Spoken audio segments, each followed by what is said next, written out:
اخوان، السلام عليكم ورحمه الله تعالى وبركاته. واحد الميساج بغينا نوصلوا لكم.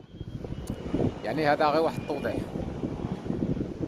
يعني كاينين الناس كيديروا التصاور ديالهم في التليفونات، وعدد من الناس عندهم تصاور دولادهم في التليفون، وعندهم التصاور ديال الاصدقاء ديالهم في التليفون. وهاد التليفونات الاغلبيه فيهم كيوقع فيهم مشاكل، كيتسرقوا. اما كيتسرق لك، اما كنساه في شي طاكسي، اما كنساه في شي سياره، اما كنساه في شي قهوه، اما كيطيح لك، اما يتعرضوا لك الشفاره ويديوه لك. وهذا التليفون كيكون عندك فيه التصاور ديالك، وكيكون عندك فيه بزاف الذكريات ديالك، اما مع ولادك، اما مع العائله ديالك، اما مع صحابك. وهاد التليفونات ملي كيتسرقوا راه كيوقع فيهم تهديد، وكيوقع فيهم النصب والاحتيال على الناس. هذا واحد الشاب تسرق له تليفون،